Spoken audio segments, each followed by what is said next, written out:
BR Ambedkar వర్ధంతి సందర్భంగా తెలంగాణ భవన్లో ఆయన చిత్రపటానికి పూలమాల వేసి నివాళులర్పించారు బీఆర్ఎస్ శ్రేణులు. అంబేద్కర్ అడుగుజాడల్లో యువకులు నడవాలని సూచించారు.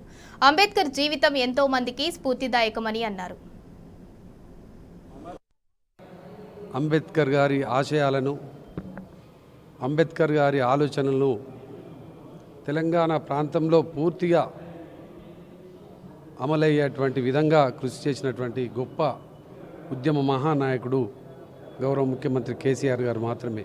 రోజు మాలాంటి సామాన్యులు ప్రజాప్రతినిధులుగా చట్టసభలలో ఉన్నారంటే వారు ఇచ్చినటువంటి గొప్ప అవకాశం ఇలా మేము చట్టసభలలో ఉండగలిగినాం.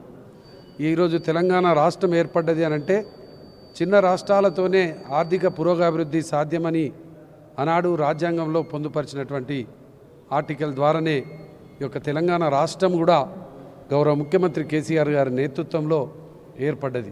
మరి డాక్టర్ బిఆర్ అంబేద్కర్ గారు చూపిన బాటలో, చూపిన మార్గంలో గౌరవ కల్వకుంట్ల చంద్రశేఖరరావు గారి తెలంగాణ జాతిపిత గారి నేతృత్వంలో తెలంగాణ రాష్ట్రం మరి అన్ని రంగాల్లో అభివృద్ధి కావడానికి మరి అంబేద్కర్ గారు చూపిన మార్గమే అని చెప్పక తప్పదు.